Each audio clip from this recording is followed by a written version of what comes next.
So this is our Simondon reading group. We're continuing our reading of Individuation, Volume 2. We're on the text History of the Notion of the Individual, and we're picking up from page 535 of the PDF. So last time we looked at, we went through the section on the 12th century, and we saw that he's continuing to use, so Simondon is continuing to use the opposition between the two notions of conversion and procession as his sort of structuring notions for the history of medieval philosophy. So procession here being a kind of individual relationship with the divine, so a kind of relationship that bypasses the community, and then sorry, I said that backwards again. I did that last time too. So conversion, is the one that is an individual relationship with the divine, and procession is the one that is mediated through the community. And so Simondon identifies these two ideas of the relationship between the individual and God as sort of a kind of tension that appears within the Christian tradition and within medieval Christian philosophy. And then we saw the Albigensian heresy, so the religious tradition that appears in the 12th century in southern France, which is a sort of Gnostic tradition in which the soul has a divine origin and is just sort of imprisoned in the body, and there's this this sort of purification that the human being has to undergo in order to sort of return to the purity of the soul with its divine origin. And so Simondon argues here that this conversion account requires a simplification of the notion of the individual. So it leaves something out. The concrete human individual is more complex or contains more than is included in the notion of the divine soul that the Albigensians use. And so Simondon takes this to be sort of characteristic of a conversion theory in general. It has to put something out in order to be able to account for something like a divine origin of the soul. Hey, Corian, can you please mute unless you are sort of like have something to say to the group? Oh yeah, I actually have something to say. So far, this is kind of like sounding like on some of that like Howarian shit, like you know how he was like interested like mysticism for all his life and stuff. Yeah. Sorry, who was that? I didn't catch that. Oh, Schopenhauer. It was Schopenhauer. Oh, okay. Yeah, I think Schopenhauer comes up later in this text. I can't remember. Actually, no, maybe not. But yeah, so that Schopenhauer is much later, and is definitely not a Christian philosopher. So I think the intellectual context is quite different between the Albigensians and the Christian philosophers that we're dealing with in this part of the text and Schopenhauer. Okay, so let's get started with the 13th century. I think we'll just go through the 13th century part, like not just the one short section, but the part of the text that covers the 13th century and stop at the part where it gets to the 14th century for today. I think that is probably a good chunk for us to go through. Okay, so I'll read the first page or so, and then we'll discuss. Okay, the 13th century. The 13th century introduces into reflexive thought an element of extreme importance for the conception of the individual being. William of Auvergne, who is inspired both by Aristotle and the postulates of theological thought, defines God as the being whose essence is to be. Conversely, the creature is formed by the union of two things, its essence, quod est, and that through which it is, quo est, which is necessarily distinct from its essence, because this essence cannot exist by itself. The model of individual unity is therefore God. In man, the understanding is not just the faculty of abstracting. Abstraction can only come from our imperfection and the weakness of our spiritual sight. In the individual being that is man, the type of intellectual knowledge is the knowledge of oneself, i.e. of one's opinions, of one's doubts, and therefore of a particular being. A single intellect, material intellect, exists in the human soul. Just as the adult being develops from sperm, the intelligible forms with which this intellect is pregnant develop from this intellect under the influence of sensations and images. The individual is therefore not the complex of matter and form, as in Aristotle. Individuality is defined by productivity of the being, a sort of power of engendering oneself that does not require the tendency of matter toward form, pass from potency to act. The vocabulary is Aristotelian, but this conception of the individual evokes a Platonic thought. Even in this imperfect individual that man is, procession and conversion are posited as compatible. Saint Bonaventure. Saint Bonaventure does not establish continuity between God and man according to procession, for the act of creation does not follow from any necessity. There is no continuity between God and creatures, because God is not compelled to create the best of possible worlds. Every being, changing, active and passive, individual and capable of entering into a species or a genus, contains matter. It therefore contains being and potency or a possibility of being other.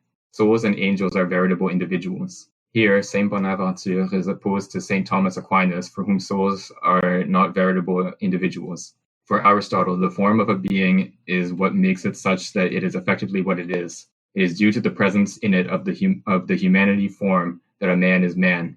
Each substance, insofar as it is singular, must therefore have a unique substantial form. This form determines and completely fixes the nature of the substance. However, according to Bonaventure, the individual being, insofar as it is a creature, cannot be perfected and achieved. If the form completed in such a way, in such a way that nothing substantial could be added to it, the individual being could not be a creature. If the form gives a perfection to substance, this is to prepare substance to receive another perfection that the form could not itself give to substance. Consequently, according to Saint Bonaventure, it could be said that the individual is not a limited being, but instead a being in progress, in expansion. Is this non-limitation lower than limitation? This is perhaps one of the most important questions of the problem of individuality. For Aristotle, the individual limited by its unique form is more perfect than a being that would not be limited and could therefore receive several forms. For Saint Bonaventure, it is not certain that this condition of the individual as non-limited by the unicity of a form should be considered a mark of inferiority relative to a being that would be perfect in the Aristotelian sense of the terms. Thus, the eduction of forms by a being in act into a being in potency is no longer necessary. The individual, which is a being in potency, already contains within it the seminal reasons that the influence of the being in act merely reveals and develops. The form that will arise in the being in potency is already present there in a certain way. The being in act cannot have the efficacy that Aristotle gives it in the eduction of forms. The physical world is not autonomous and does not possess its own principle of explication within it. One must rediscover in the creature the traces of divine emanation in the form of an analogy, like the equality between two rapports. Consequently, there can be continuity from man to God in participation according to conversion. As St. Augustine noted, there is an analogy between the Trinity and the soul considered in the rapport of its three faculties. The image of God in the human soul becomes directly aware of its own resemblance to God. Because of supernatural grace, this analogical image will transform in the chosen ones into a veritable similitude, which is the deification of the soul. It may therefore be said that the individual with the plurality of his forms is, if not a microcosm, then at least a microtheos. He is already something of God, and there is no discontinuity in the passage from the shadows or vestiges of the human attributes that the observer finds in natural things to the image of God that exists in the structure of the human soul. There is also no discontinuity in the passage from the analogical image of the soul to veritable similitude with respect to God. There is no intermediary between the human individual and God. The active intellect is a faculty of the soul. Unlike in Thomas Aquinas, it is not the last of celestial intelligences. The possible intellect is not pure passivity. It is aided by the active intellect, which makes into itself the operation of abstraction and leaves to the active intellect the types that it contemplates. The human individual possesses a natural light that allows it to know principles without the aid of abstracting from the sensible. Moral virtues are provided by the inclination we feel in ourselves toward the good and by the immediate knowledge that this inclination is right. Ultimately, God is known through simple reflection on the human individual because he is made in the image of God. This knowledge is direct. Through reflection, the individual can attain being, i.e. see God, or more exactly, apply the idea of being to realities that do not exactly include it, because within us there is the presence and influence of external reasons and of divine reality, which we do not possess. God, while not being the object of knowledge, is present in the operation through which we know the humblest realities. In knowledge, the human individual is already beyond his apparent limits. The knowledge of any object whatsoever is participation in God. The knowledge the individual has of an object is not limited to this individual or this object. Knowledge is not defined in itself, but by virtue of the effaced image of the full and certain knowledge that God has of his own reason. The supernatural destiny of the soul, which is a veritable individual, gives the individual a power of surpassing every finite limit. The individual is not limited by a form. The individual is only fully what he is through conversion, which turns him toward its own principle, the emanations of which he receives. Right. So we have here some discussion of the relationship between the individual, the essence of an individual being, and the existence of that individual being. So for God, those two coincide, or there's an immediate necessity to the existence of the essence. So once God's essence is understood, then his existence follows immediately.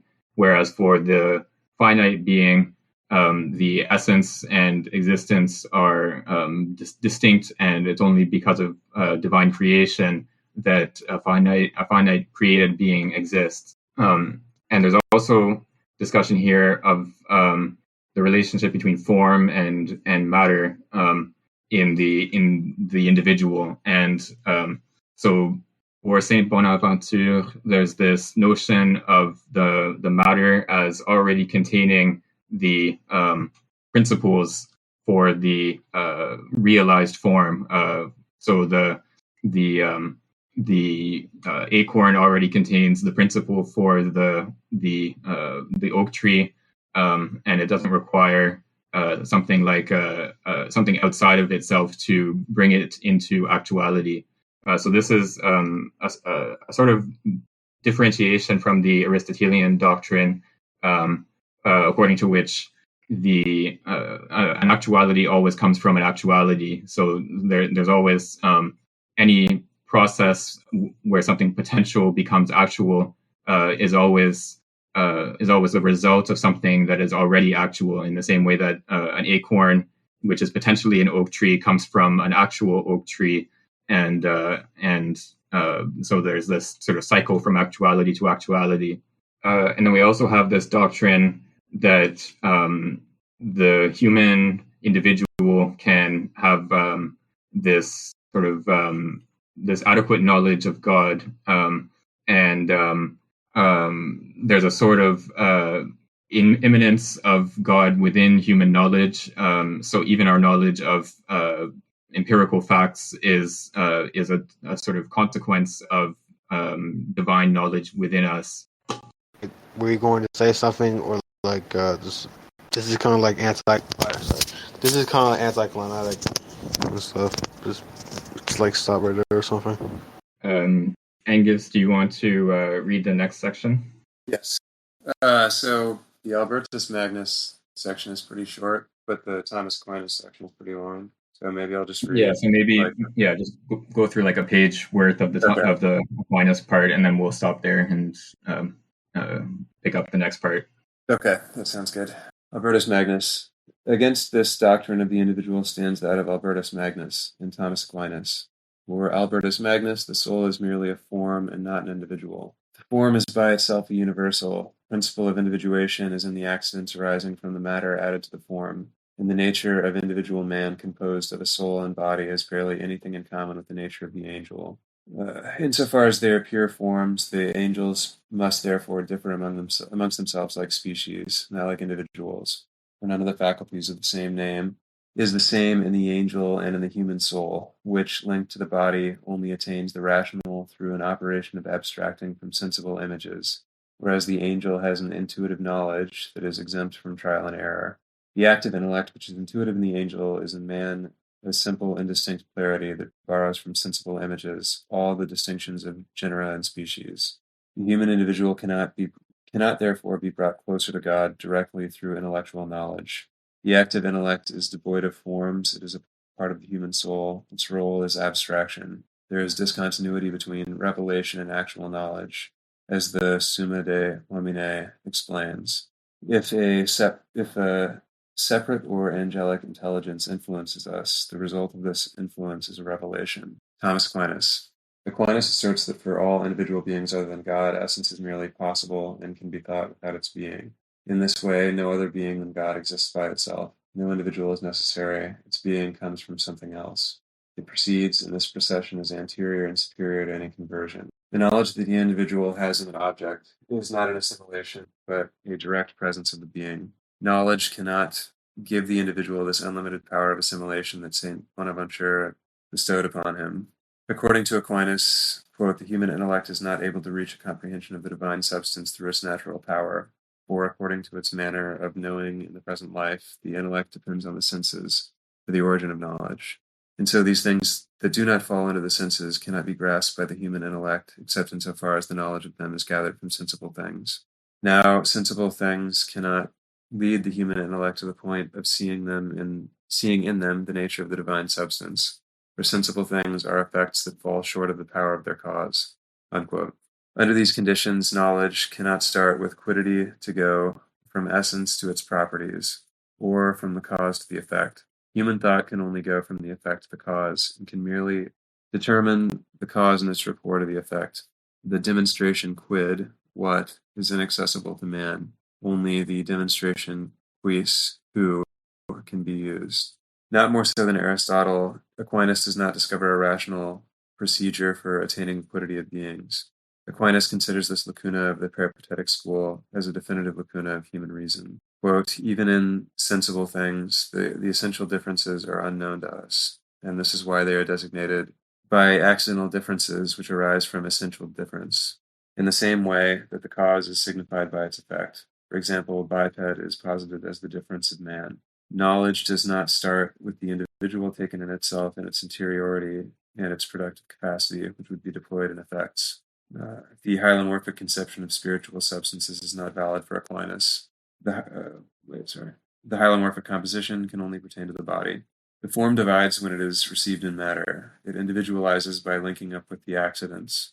It excludes the presence of the contrary form. It is introduced into the matter as the result of a movement. Intelligences are not individuals, but instead pure forms without matter. The intelligible is not received in the intelligence like a form in matter. As an object of the intellect, the form is simple and indivisible, universal and free of accidents, better known due to the presence of its contrary, all the better understood to the extent that the intelligence is less mobile. I will stop there. Yeah, that's good. The idea here in the Albertus Magnus section that the principle of individuation for a thing is in the accidents arising from the matter added to the form. At least as far as I understand it, that doesn't seem inconsistent with Aristotle, for whom the below the level of the species, any individuation, like I guess individuation at the individual level, is always contingent and a matter of accident and not related to the form, but to the way that the matter sort of fails to take on. Yeah, it's for Aristotle, it's a little bit hard to pin down exactly, and there's a reason why this became sort of a controversial topic in medieval philosophy that was in the Aristotelian tradition, and that's because it's Aristotle's doctrine on this point is not 100% clear because, yeah, so you're right, he has this account of forms as species or this identification of forms and species. So, this horse has the form of horseness or the form of the horse as such or whatever. But then he also has this account of the form of an entity as the soul of that entity, in particular for living beings. So the form of the horse is the soul of the horse, or there's this identification between the soul and the form. And so the soul of the entity is necessarily individuated with that entity. So there's this this individual horse has its own soul, which is distinct from the soul of some other horse. And so there's a kind of ambiguity or tension between these two different notions of individuation and its relation to form in Aristotle. And so different medieval philosophers sort of pick up different strands of what Aristotle says and try to sort of systematize in accordance with that strand. And so we see with Aquinas, for example, that he takes up this this notion of the soul as of the form as a species, and then individuation is a matter of accidents introduced into the sort of added onto the form of an entity by its material composition and the historical facts of its emergence. So this oak tree, it consists of the form of the oak tree as such, or oakness, plus like the historical contingent facts of like, there was this much sunlight and this much wind and so on over the course of its growth and development. And some sort of difficult consequences of this notion of the species nature of form. One of them is that when we combine this with the Aristotelian idea of the intellect as pure form, we have a difficult choice to make, or a difficult decision about like what exactly the individuation of intellects consists in, because if individuation is a matter of accidents added to the form, and then intellect consists of pure form and not of any accidents, then intellects would not be individuated. And so Aquinas sort of bites the bullet and says that intellects are not individuated. There's a sort of species nature of the intellect, and this also has consequences in the context of Christian philosophy for the nature of angels. Which this is a sort of famous doctrine of Aquinas, that angels are differentiated as species as opposed to as individuals. So because angels consist of pure form, there can't be differentiation of individual angels as like members of a species. So each individual angel is a distinct species for Aquinas. So that all these different varieties of angels, like the principalities and dominions and thrones and so on, this comes, I'm not sure exactly when this sort of hierarchy gets established, but it's like drawn from certain biblical texts and trying to like systematize them and put them in reference to each other. Like there are different passages where different biblical writers will refer to thrones and principalities or whatever. And at some points, I think it is a medieval doctrine. At some points, people sort of tried to put together all these different biblical passages and figure out what the hierarchy of these different kinds of angels was. And there's this sort of doctrine of the ranks of the various angels and how they relate to each other. At this point, that for Aquinas the demonstration quid is inaccessible. Only the demonstration quis or who can be used. Because at the beginning of Eliz's book on Nietzsche, he kind of makes a similar argument about the question what is the wrong question. Really, it's the question which one, which I guess is supposed to be the perspective that is expressed by interaction between forces. But I know they're coming at it from very different positions, but it's funny that the formulation ends up being very similar. Yeah, that is interesting. I hadn't thought of that connection. I think here, I think the use of the quis question, the who, is has to do with the efficient cause of an entity. So we don't have the capacity. Human beings don't have the capacity to know something in its quiddity, in its individual nature, in the thisness of that entity. but we do have the capacity to know what the efficient cause of that entity is. So we can ask, who made this this cup or this bed or whatever, or who is the father of this person, or we can have knowledge of the efficient causes, and that's sort of like the best we can get in terms of knowing an entity, an individual entity. But we can't access its quiddity. Okay, so let's go on to the next page. How long is this section? The next page of the Aquinas section. If someone else would like to read. Okay, I can read. Sure. Sorry.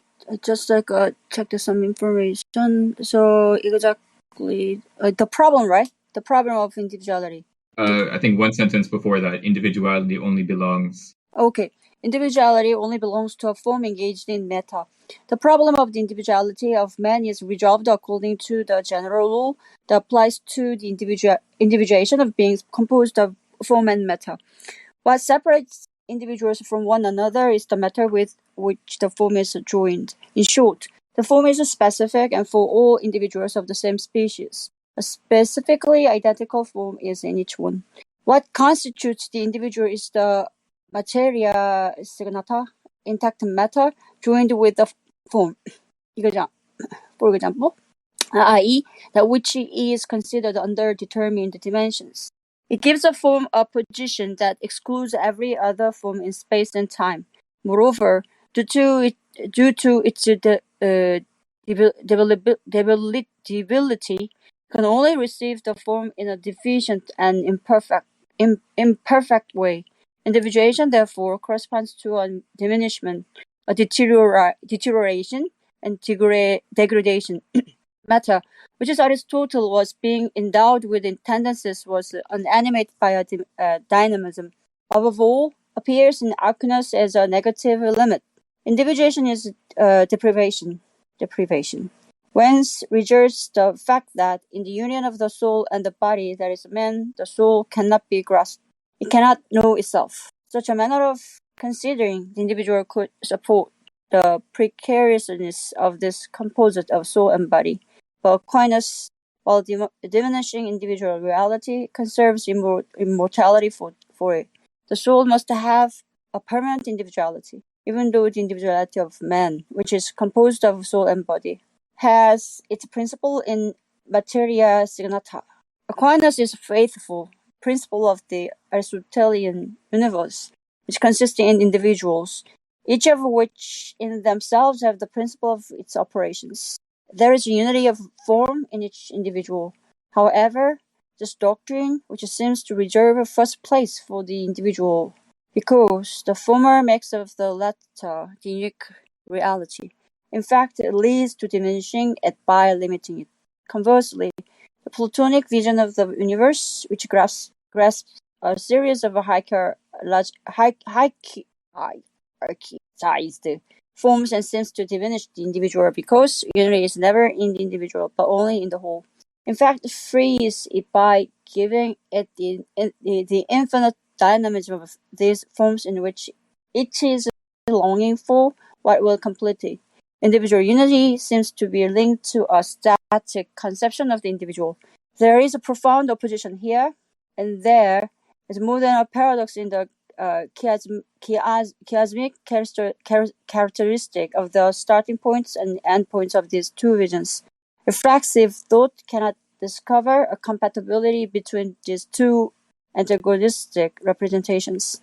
Therein lies the metaphysical problem of individuality. Aquinas is sought to discover. Hold on. Sorry, let's stop there, just because this is one of these long multi-page paragraphs. Thanks. So this, and also I wanted to stop here because this is an important point about his about Simondon's interpretation of some of these notions of the individual in medieval philosophy. What he describes here as this chiasmic characteristic of the relationship between the Aristotelian and the Platonic visions of the individual. I think I think we could also describe this as dialectical, even though Simondon generally doesn't use that word for his own position. But there's a sort of reversal of the concepts here. So in the Aristotelian tradition that Aquinas is a part of, there's this notion of reality as sort of coinciding with the individual. So only individual entities exist, or substances. Substances are the only realities, and forms exist only within substances, or inhering in substances. And this is opposed to the Platonic idea that the form exists as such, as something independent from the entities that participate in that form. And so the Aristotelian position that only individual substances exist seems to sort of highlight the individual and make the individual sort of the center of its ontology. But Simondon argues here that it, in fact, ends up sort of limiting the individual. It makes the individual sort of bounded by a particular form that it characterizes it. So this individual horse is only a horse. It has the properties of that make up horseness, and that's sort of what it consists in. Whereas in the Platonic vision, where entities can participate in forms, and in particular the soul can have this ascent towards the higher forms, and this contemplation of the good and so on. Here, individual reality to start with seems to be sort of deprivileged or put to the side in favor of this sort of union of the whole, and this hierarchy of forms. But on the other hand, when you sort of look more closely, you see that this doctrine allows for the individual to ascend to higher levels, and to have this dynamism inherent in it. It has this capacity to progress and develop that is not the case in the Aristotelian doctrine. So the doctrine that starts off by seemingly privileging the individual and highlighting the individual ends up sort of treating the individual as something limited and static in a sense. Whereas the doctrine that seems to put the individual as in a sort of relative position in relation to a whole, in fact allows for this dynamism of the individual. And so this is what he means by this chiasmic nature of the opposition. So it's a kind of crossover between the two different ideas of the individual. For Aquinas, like the Platonic vision is like a more prioritized, like kind of like a series of hierarchies, the forms.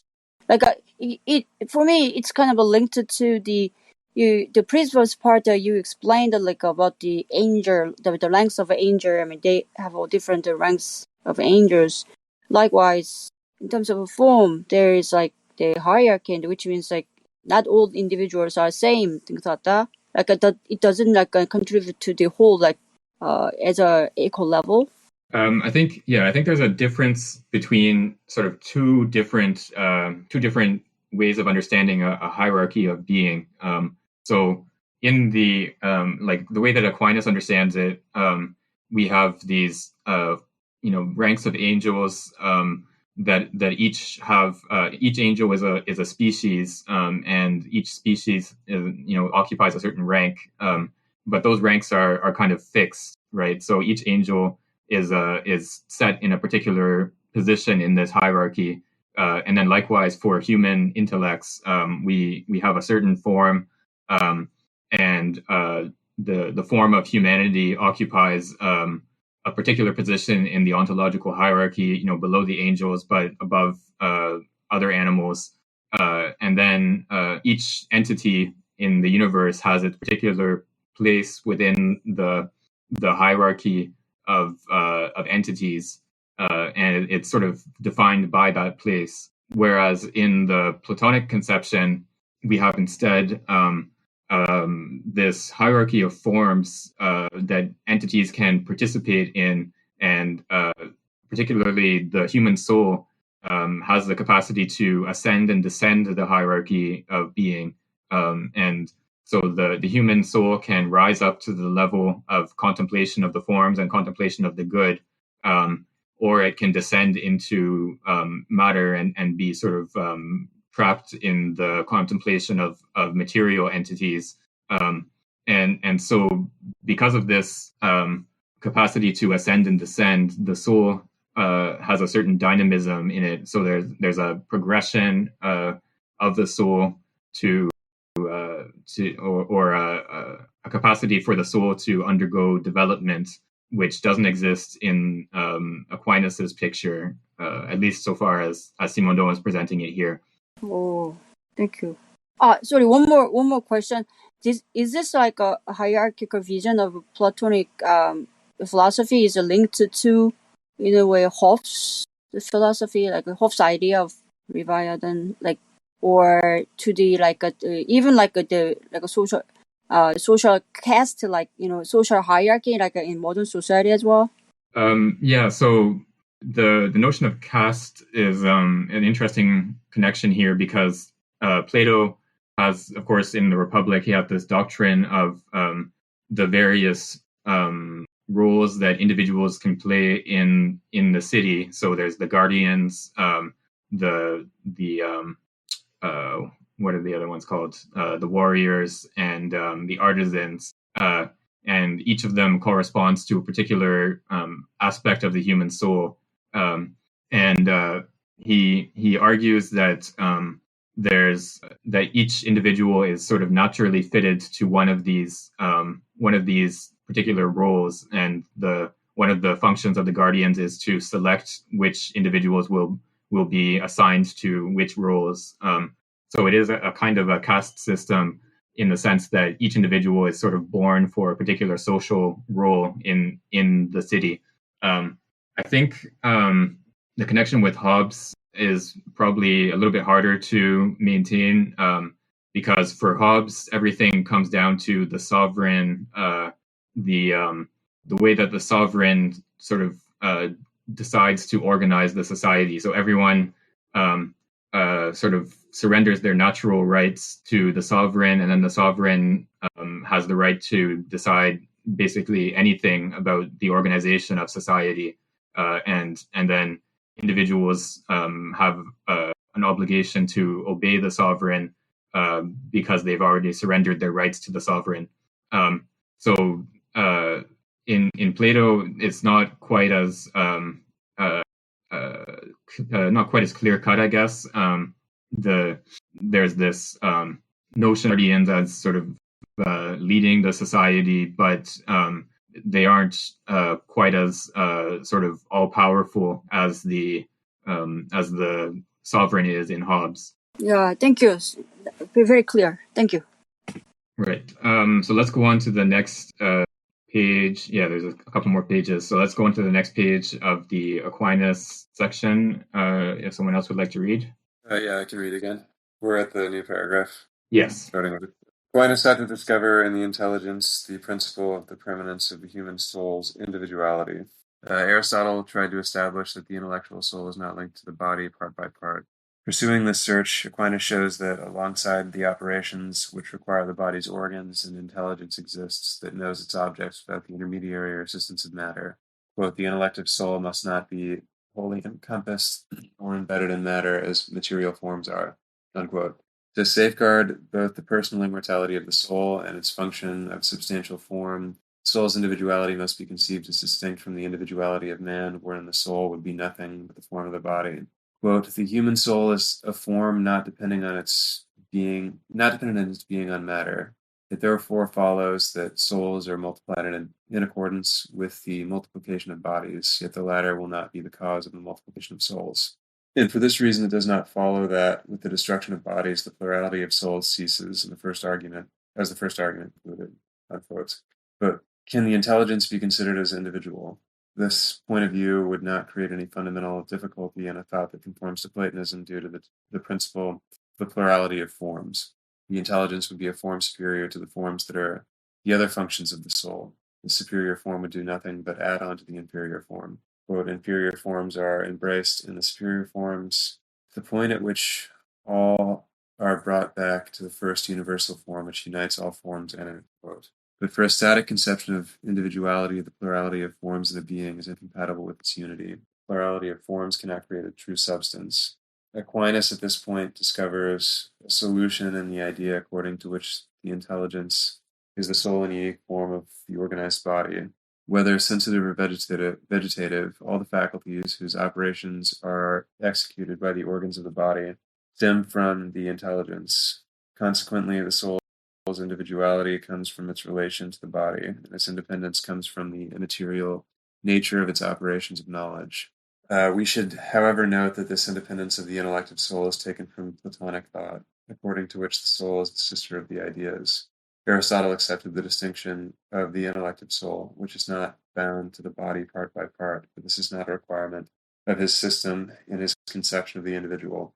At the basis, this notion of distinguishing the intellective soul, there is a Platonic conception according to which knowledge assimilates the knowing subject to the object known. This knowledge is a participation through conversion. It is neither inductive nor abstractive. Conversely, for Aristotle, the operation does not have the sense of an analogical assimilation that it has in Plato. Thus, the intelligence in act is identical to its object, and its object is a universal. Aristotle's whole theory of knowledge would therefore have to be abandoned, along with his representation of the intellectual operation. Here, Aquinas stops and invokes a supernatural cause for the multiplication of intellects. This is what Playe calls a, quote, theological coup de force, quote, unquote, coup de force, I guess. This coup de force consists in subordinating to a fundamental procession the intellectual operations that give a capacity of conversion to the human individual. Insofar as it is multiplied by God, the intellect is an intellect whose individuality proceeds from the divine act. But insofar as it is distinguished from this matter, it informs the intellect, the principle of operations. For it is through these operations, thinking incorporeal notions, that is distinguished from the body and the functions linked to the body: sensation, movement, nutrition. Let's stop here. I'll stop there. So this is another multi-page paragraph. Thanks. So there's another sort of difficulty here with the connection between the doctrine that the soul, the connection between the doctrine that the intellect is pure form on the one hand, and the understanding of individuality of the human being on the other hand. In particular, the question is to what extent the intellect is an individual, or what the individuality of the intellect consists in. And this is an important question for Aquinas and for Christian philosophy, because the argument for the immortality of the soul is connected with this sort of pure form nature of the intellect. So it's something that is imperishable because it doesn't consist of form and matter together. But if the immortality of the soul is connected with the intellect, then we would need the intellect to be something individuated. Otherwise, our immortality is not our immortality as individual beings, but rather as members of the species of intelligent beings, or as intellects. And in particular, Aquinas wants to find a way around the argument that that the individuality of the intellect depends on the individuation of the body, and therefore, with the death of the body, the intellect would no longer be individuated. So he wants to find a way to get around this kind of argument, and his way around this argument is essentially just saying, well, God does it. It's a kind of there's a kind of direct individuation of the intellect.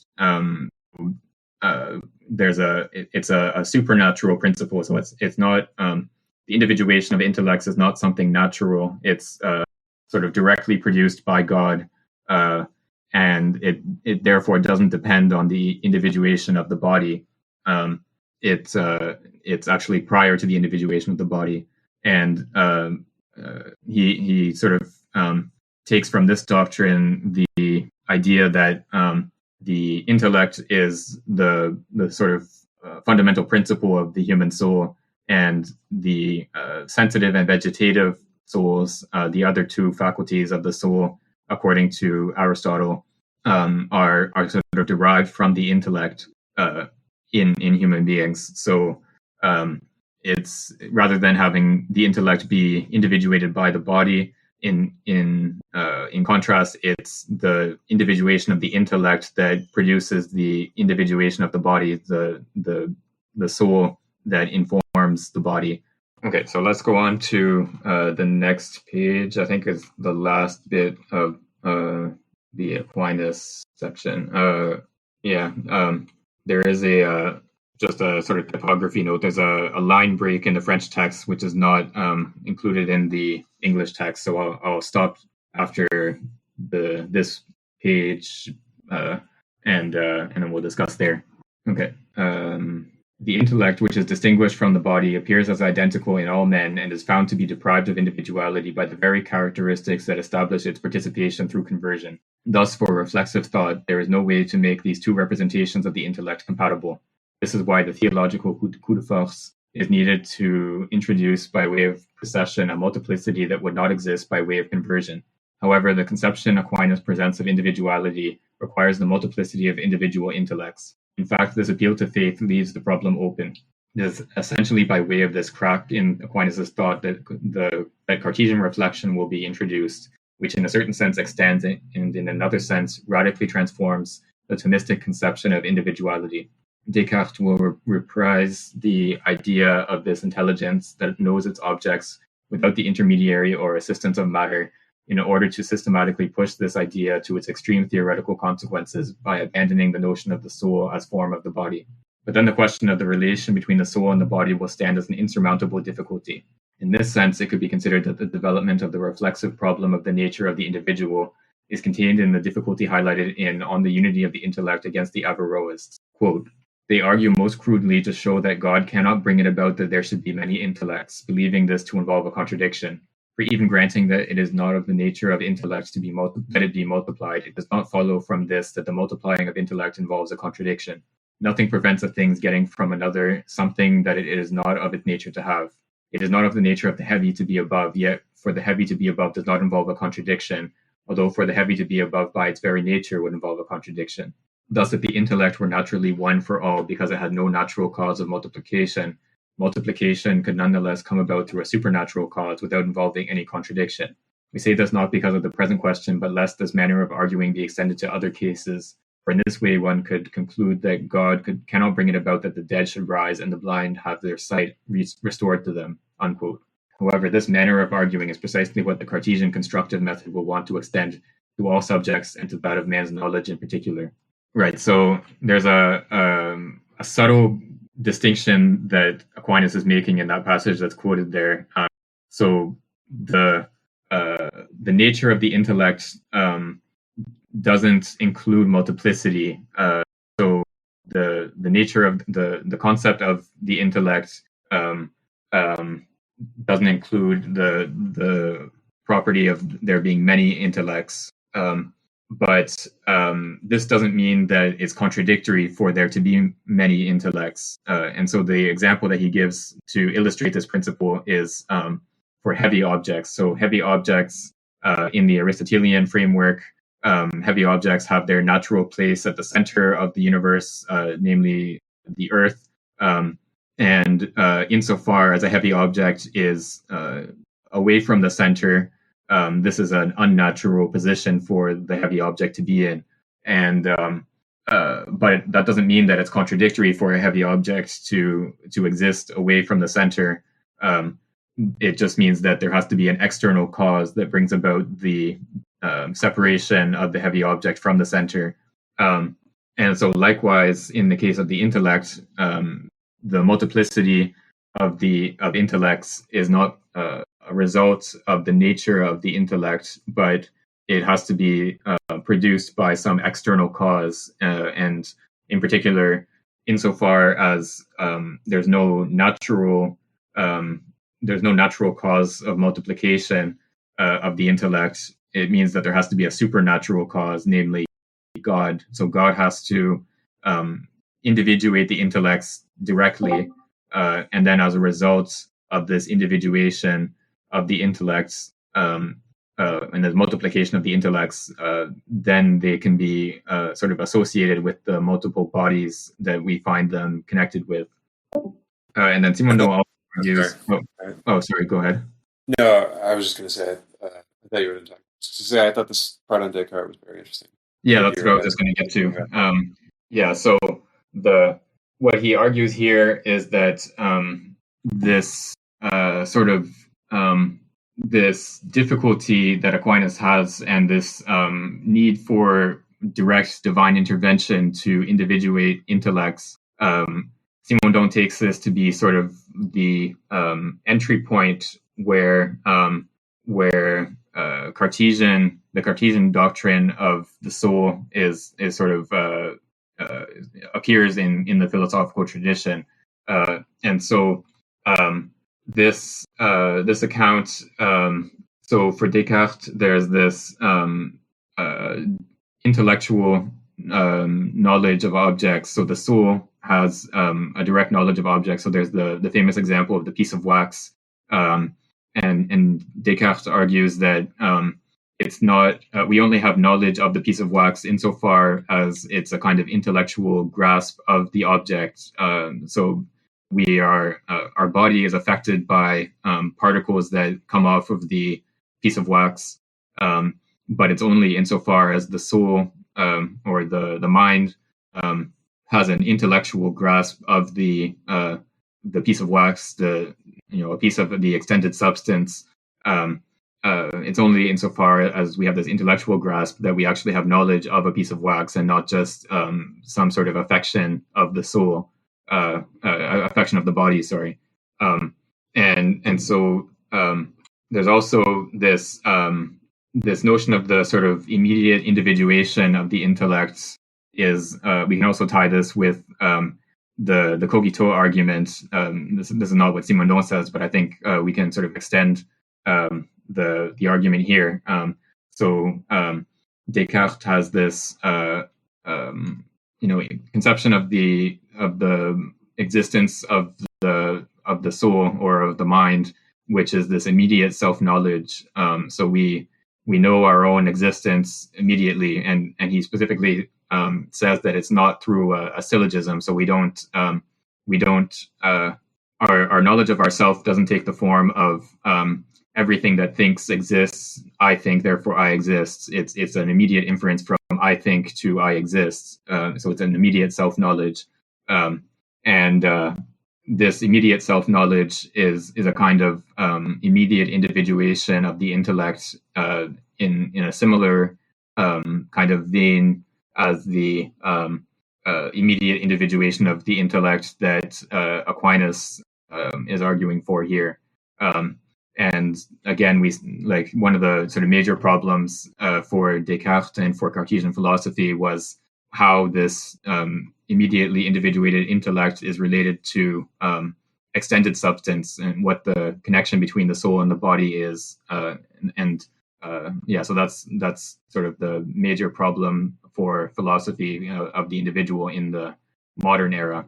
So this part also reminds me of makes me wonder, this idea affected the Spinozian philosophy. Kind of here, what it called intellectual will be represented as a first kind of knowledge, second kind of knowledge, third kind of knowledge in Spinozian philosophy.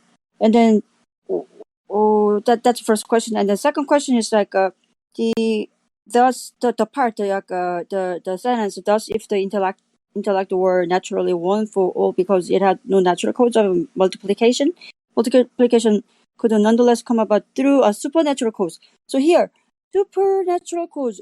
Do you think that's kind of like the cause? I mean, by God.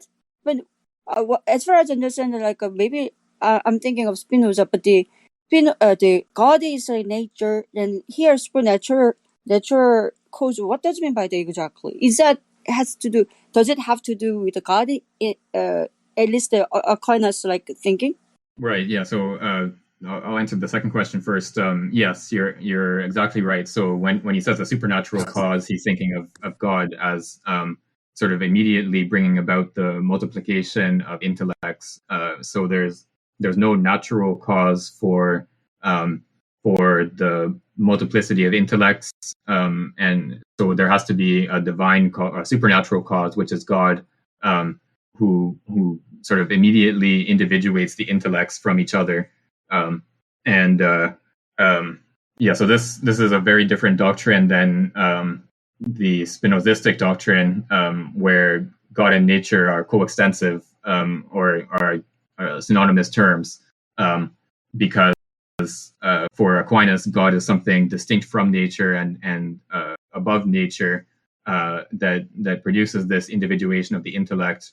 Whereas for Spinoza, God and nature are the same thing. And so the idea of a supernatural cause bringing about the individuation of the intellect is something that Spinoza would completely reject. Wow, that's super. Thank you so much. Yeah, and then on the first question about the different kinds of knowledge in Spinoza, yeah, so I think we can compare. I think Spinoza's account of the three kinds of knowledge is probably connected with Descartes' account. So the idea that in perception we have only an imaginative knowledge of things. So when we see the piece of wax on the table, our eyes are affected by something that comes off of the piece of wax. Our body is affected in a certain way, and there's the animal spirits in Descartes' system are moved in a certain way, but all of this is just a sort of mechanical process. It's just the movement of bits of matter, and it doesn't constitute knowledge in the proper sense of the term. It's only when the intellect actually grasps the extension of the piece of wax. So what the piece of wax is in itself, or in reality, is just a portion of the extended substance. And so when the intellect grasps the piece of wax as this portion of the intellect of the extended substance, then the intellect has knowledge of this piece of wax. And so likewise in Spinoza, we only have imaginative knowledge through perception. So when we perceive the piece of wax, it's just our imagination is affected by this piece of wax, and then we can have rational knowledge, the knowledge of the second kind, by, say, like doing physics and looking at the physical properties of the piece of wax. It's has this much mass, and it has this density, and so on. And then ultimately we could have knowledge of the third kind of this piece of wax if we can show how it derives from the idea of God.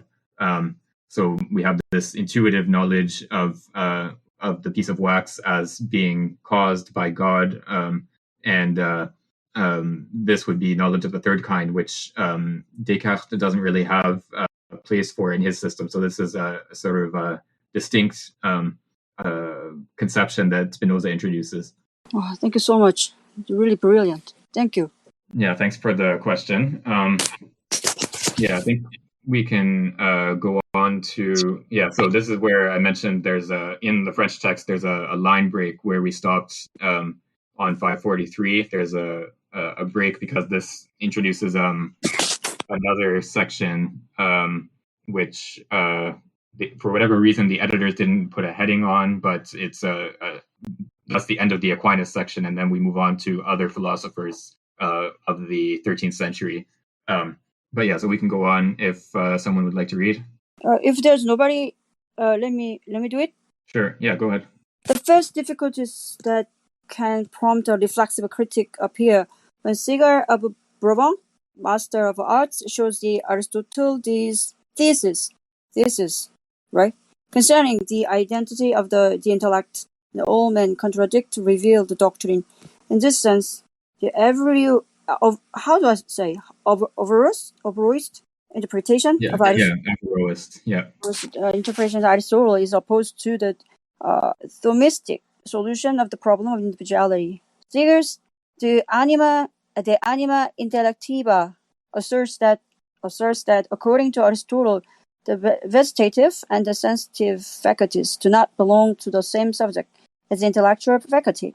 The intelligence is certainly united with the body in its operation because it can grasp nothing except in the image, which implies the corporeal organ of the imagination. But it is the intellectual faculty alone that understands that, and when one says that man understands, one does not wish to speak of man as composed of soul and body, but of his intellect alone.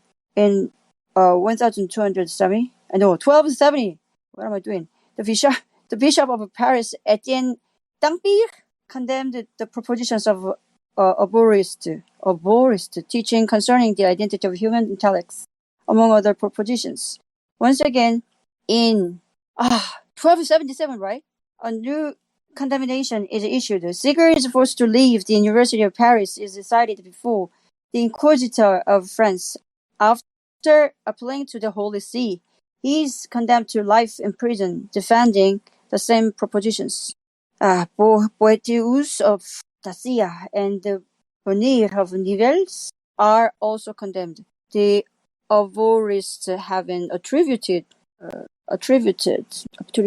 the doctrine of double truth. This movement, which is continued by John of Jiandong, whatever, is pursued up to the Renaissance and leads to a sort of fideism. The condemnations issued by Etienne Dampierre in 1277, moreover, targeted not just Latin Averroism, but also certain innovations of Thomism, concerning particularly in propositions of 42 and 43, individuation through matter alone, and the will's necessity to pursue what is judged as good by the intellect, proposition 163. However, this latter proposition was made necessary by the concern of maintaining the unity of form, that is, the soul in the human individual. In 1277, the Dominican Robert Kilwardby of Oxford condemned the thesis of the unity of form. This path of his was followed by the Francis, conjoined Packham in 1285. This thought was inspired by Augustinism, for which the already informed being aspires to new forms, and in which matter is full of determinations that form generates beforehand. The individual is not complete by himself, but he possesses reason, which is an illumination and allows him to participate in God through conversion. On the contrary, in the peripatetic universe, the individual is complete by himself. Matter awaits form passively, and intellectual knowledge cannot be a means of participation because it is abstractive. Lecturing on theology in Paris, in representing this anti-Thomistic Augustinism, Henri of Ghent, in 1277, asserts that matter exists by itself and remains an act, even though this act is imperfect, and leaves it able to receive the form that completes and fulfills it. Essence is not really distinct from being. Essence by itself has its own being, and just as many various beings correspond to the essences.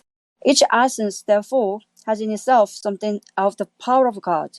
Consequently, individuation does not occur by way of matter, but negation. The individual is the being who, as the inferior term of division, becomes incapable of dividing in turn, and who is equally incapable of identifying with other individuals and to communicate with them. There is a continuity in being and knowledge. For the individual being, the goal of spiritual life is not the knowledge of God, as in St. Thomas, but union with God and love. Intelligence is not that which in the individual imposes, in the single form that it would be, the goal pursued by the will, which is the faculty of desiring or loving, has its own goal, is valid by itself, and is superior to the goal of the intelligence. It indicates the sense of this movement of the individual's conversion. Intellectual soul is individual by itself, even without a relation to the body. We find this conclusion clearly formulated at the Summa Philosophiae of Robert Grosseteste in his School of Oxford University. This Summa asserts that in comprehending itself, the soul does not receive its own kind, but instead intuits itself. End of quote. Knowledge exists according to a continuous relation between subject and object. The thing's essence unites with the intellect without any intermediary. There are no intelligible types required as an intermediary for intellectual knowledge. Such a conception of the individual and of relation requires physics and metaphysics of the continuous. The theory of light provides the former and the latter of the Oxford School.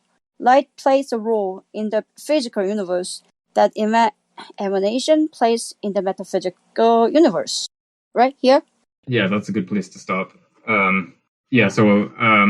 what we see in this passage is the sort of reaction against some of the doctrines that we looked at a little bit earlier. In particular, we find the Inquisition condemns Averroism, and there's this notion of double truth that Simondon mentions here, which was the idea that supposedly the Averroist philosophers were supposed to have held that they could assert philosophical positions that contradicted the church on the one hand, and then also hold the doctrines of the church on the other hand. And so there was this idea that Averroists were sort of secretly believing things that were contradictory to the church's teaching, while publicly maintaining their adherence to church doctrine. This is not really something that any Averroists said themselves, but this was sort of attributed to them. So we have these condemnations of the various philosophical doctrines related to the individuation of the intellect. And then we also have these sort of alternative doctrines that are opposed to Thomism, that appear in the late 13th century, they have this notion of individuation as something sort of distinct. The intellect is not sort of the principle of individuation of the soul in the way it is for Aquinas, and in particular, the will is something superior to the intellect in the soul, and so the will is what is responsible for the movement of faith, and you choose to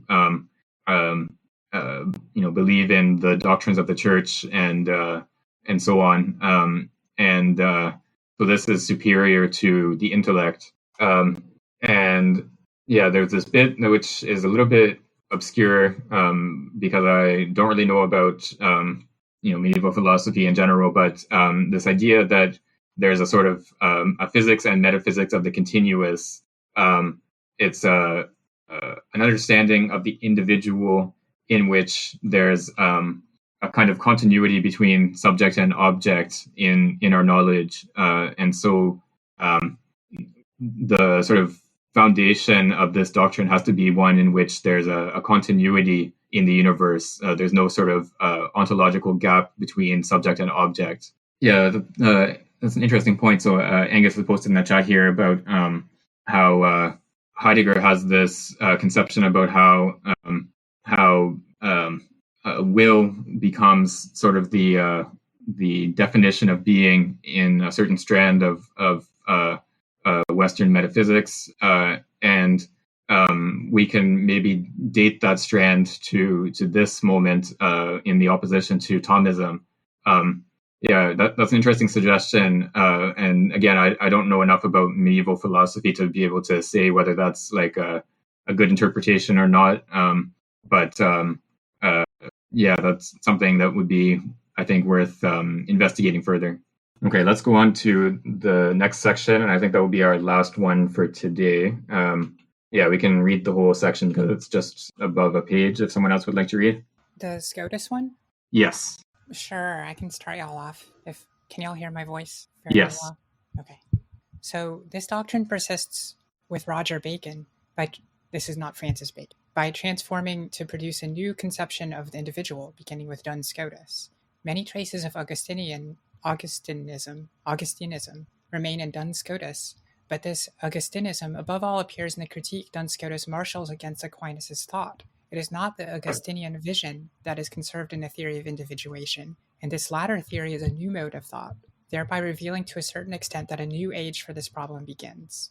The sign of this new period is highlighted by the fact that the great question to be resolved, to define the individual, is no longer knowing how he participates, but if he is free and how this freedom is defined. During the first period, the paradoxical aspect of the notion of the individual is expressed by the fact that the individual appeared as simultaneously participating according to two incompatible modes. In the period that begins with Duns Scotus, the same paradoxical aspect is expressed by the simultaneous position of unfree will and free will. And I should continue the section here. Yes, you can go to the end of this section. Continuity in being, as well as continuity in knowledge, the principle of all participation, are abandoned by Duns Scotus. The principle of universal analogy, which in St. Bonaventure and Thomas Aquinas was the prime mover of continuity, is, as Emile Brehier notes, abandoned by Duns Scotus. With regard to God and creatures, being has a univocal, not equivocal to say, sense, hence the removal of all foundation for the rapport of analogy, which permits passage from the derived being to the most noble being. There is no longer a link between matter and form. Insofar as it has a distinct idea, matter is something actual by itself. The individual consequently receives an intelligibility analogous to the one the peripatetic school gives to the species, or a determination through positive and essential characteristics, and no longer through accidental and negative characteristics. The individual's unity is what requires a determined entity, that of haeseity. This identity is included by neither the specific form nor the matter to which the latter is linked. Haeseity must be sought outside form, matter, and consequently outside their composite, in an ultimate reality. The haeseity of an individual being is its singular entity, which remains formally distinct from its specific entity. Individuality is added to the species without any link of continuity between the former and the latter. The knowledge of singulars cannot be contained in the knowledge of universals, as Aquinas supposed for angelic knowledge. The individual is therefore a positive reality distinct from the species. Similarly, the possible intellect is the total cause of the act of understanding. The intelligible species does not produce the act of understanding, but solely determines this act for a given object. First principles are apprehended with evidence as soon as the terms are apprehended. The individual avails himself of the principles of knowledge and action, which exist absolutely, without resorting to any participation. On the ethical side, the primacy of the will over the understanding gives freedom to the individual. Quote, nothing but the will is total cause of volition in the will. The will, quote, commands the understanding by guiding it to the consideration of a given object. This principle is valid for the divine being.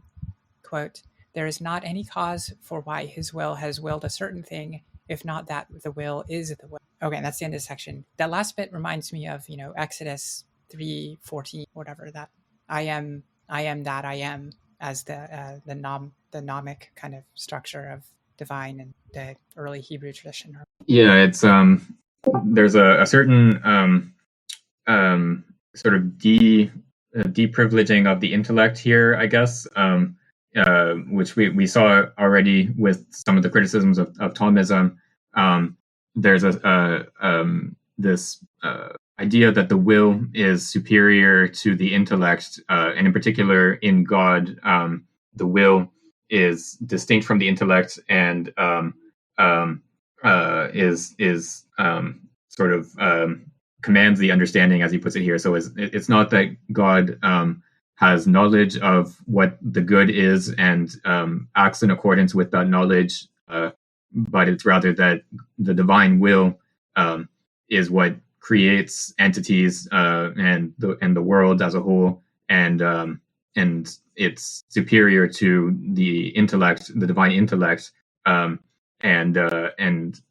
is not guided by the intellect, but is rather what guides the intellect.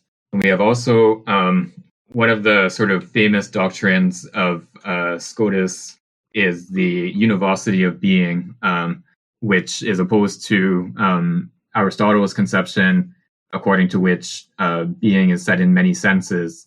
And so, for Aristotle, we can talk about the being of substances, and that's sort of the primary sense of being. But we can also talk about the being of properties in substances, and the other categories. There's 10 categories of being for Aristotle, but in Scotus, we have this doctrine of the univocity of being, so that there's only one meaning of being in the sort of true sense of the term, what exactly that how exactly we're meant to understand this is sort of unclear to me, but possibly it makes more sense when you look at the texts themselves, which I have not done. But there's a notion that there's a single sense of being as opposed to these multiple senses of being. And Angus has reminded us here in the chat that this equivocity of being is part of Aristotle's argument for the possibility of motion against the Eleatic school. And so, if I remember correctly, this has to do with the distinction between potentiality and actuality, and how we can say that something is potentially because motion is the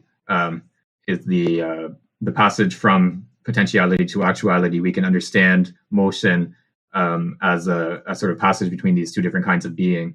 Yeah, he also has a series of arguments about how basically it doesn't make sense to say that being is only said in one sense. If you say that being is one, then if you're saying it, if you're saying that it's one in terms of magnitude, then you can't say that it's one in other senses as well, because then it would be equivocal. I guess there would be multiple senses of being.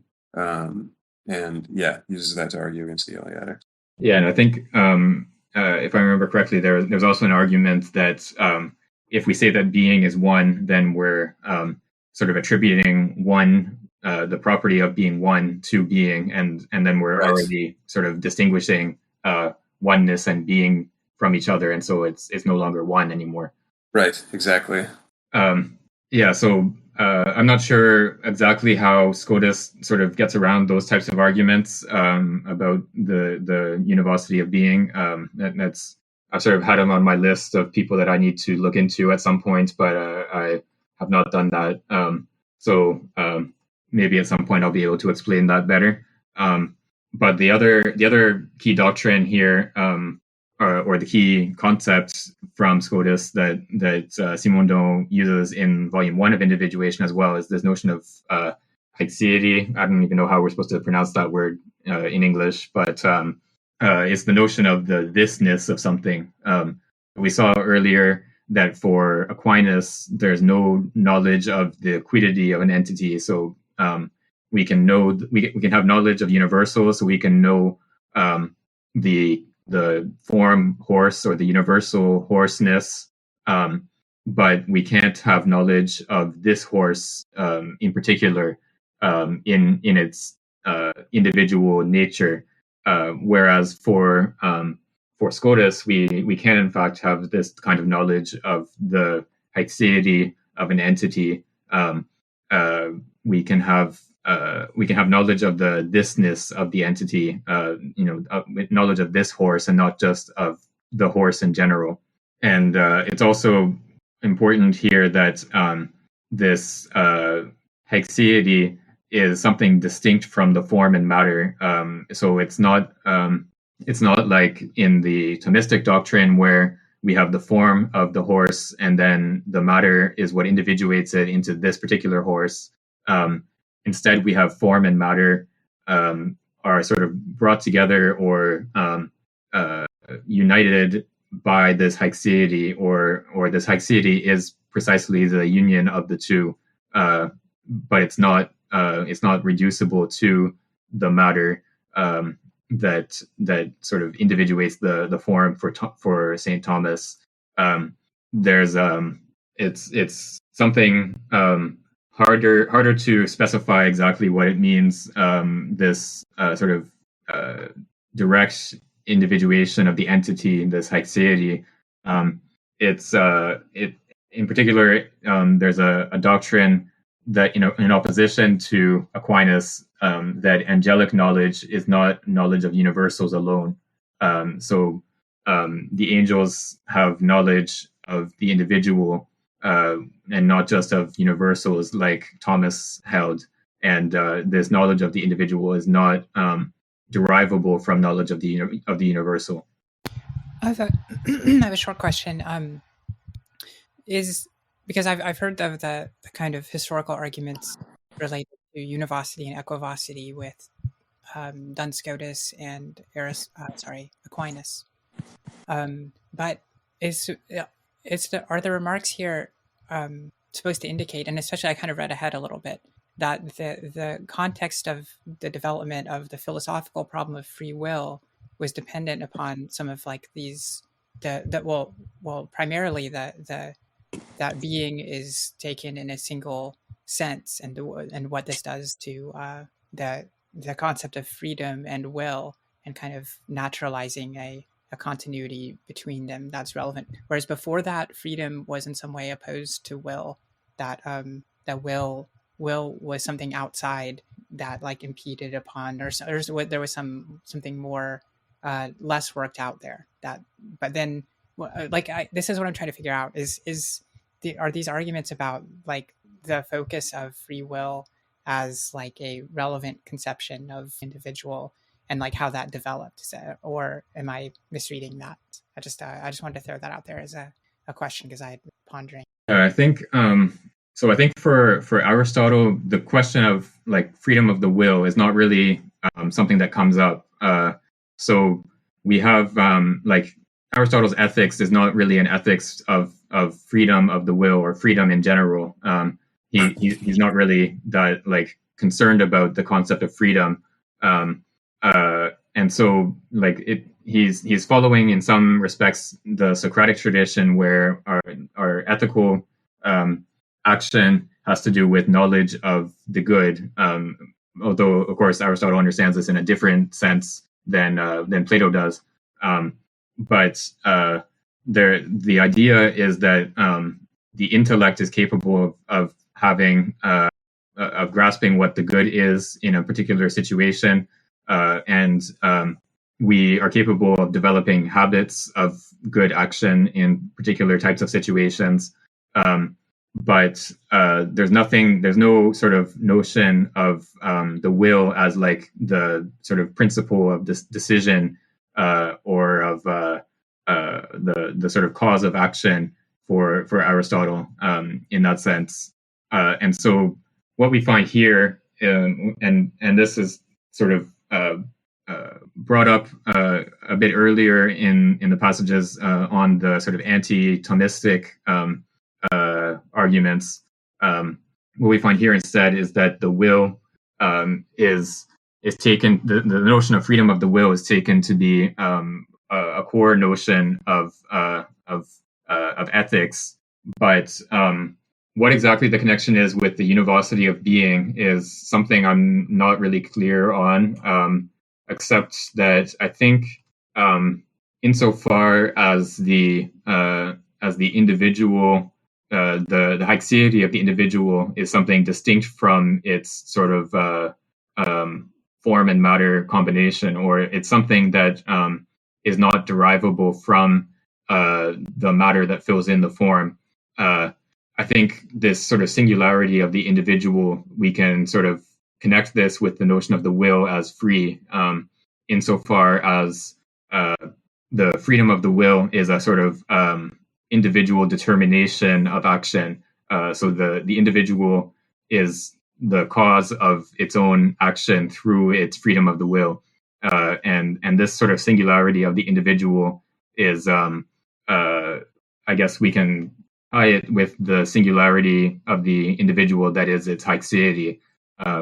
But I don't have a more sort of precise explanation for why these two doctrines sort of co-appear in the same time period.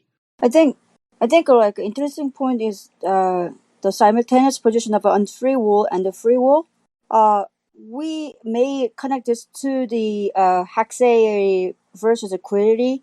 As far as I understand, quiddity is a kind of essence, like which has to do with universal identity or universal nature of the things or of the objects or of the individuals. So here in Dunscout's time, I mean, unlike like the later like a time, like he couldn't think of like a totally free will, like like the free from God. Still like the haecceity. I think that's a really revolutionary idea. That's really awesome, but that still has the essence of universality, like called quiddity. That's my understanding, but I'm not sure. If I'm wrong, please correct me. So I think, I would make sort of 2 points here. That first, I think quiddity is not a universal notion. It's something to do with the individual essence of an entity. So it's what that entity is. So there's an essence of Socrates, which is sort of the individual, the nature of what Socrates is, and that's its quiddity. But I think you're right to. I was probably too quick to identify haecceity and quiddity. I'm not sure that those two terms should be identified, because I think this haecceity has something, a sort of non-intellectual component to it, that the notion of quiddity doesn't. So the quiddity is a sort of individual essence of an entity, and it is something that can be grasped by the intellect. Whereas haecceity, I think, has this notion of the singularity of the individual, which is sort of distinct from anything that the intellect can grasp. Like that we can have intellectual knowledge of. We have to have this sort of immediate knowledge of the haecceity of entities. And I think this is connected with the notion of freedom of the will, because the will, like there's a sort of essence of the will, I guess we could say, or this quiddity of the will, the will as like a principle of the human being, part of the composition of what a human being is. But then there's also the sort of singular determination of the will. The will determines itself to choose X instead of Y, or whatever the decision happens to be. So there's this sort of haecceity of the will, this singularity of the will that is not something that is sort of subject to the intellect, but it's actually higher than the intellect and commands the intellect. I think I need to review like what quiddity exactly means, because as you explained, I agree that like that refers to the essential essence, the essence of a being. But at the same time, in this time, does it mean like at the same time like the essence of God? Like, I mean, the essence of the individual is equal to the essence of God? I mean, at that time. No, I don't think it's quite. It's not quite as this sort of identification of the individual with God is not there in Scotus. But each individual entity has its own individual essence. So Socrates has Socrateity, and Aristotle has Aristotelity, I guess. I don't know, but each individual entity has its own individual essence, or this quiddity, and it's because we can have knowledge of this quiddity that we have knowledge of the individual, and so there would be a quiddity of God, as well as there is of Socrates, but those two quiddities would be distinct from each other. Okay, thank you. One last thing I thought was interesting in this section is this, at the beginning of this last paragraph, he seems to be saying that univocity means that we can't have the same kind of knowledge by analogy, which is, I think, what, at least for a lot of thinkers, what made conversion possible, is this, the kind of analogous structure of the human soul, and like the structure of the cosmos, or the structure of the divine, whatever. Yeah, that's a good point to bring up, because we saw in Volume 1 that analogy is sort of the or analogy is a kind of principle that Simondon uses for his understanding of how we have knowledge of the transductive processes. So transduction as a process of thinking, he describes it as what is valid in analogical thinking. So this notion of analogy is an important one. So there was, I think what he's referring to here with this notion of analogy, that is sort of along the lines that you were suggesting, that our knowledge of God in this conception is an analogical knowledge. So we have knowledge of creatures, and we sort of reason by analogy with those creatures to the nature of God. What this conception of univocity of being does is sort of eliminates the possibility of this analogical knowledge. So we can only have knowledge of God through a sort of direct knowledge, and not through something like an analogy with created beings. And so this means that there's a kind of discontinuity between the human individual and God. Okay. Unless there's any other comments or questions, I think we can wrap up for today and pick up from the 14th century next time. That sounds good to me.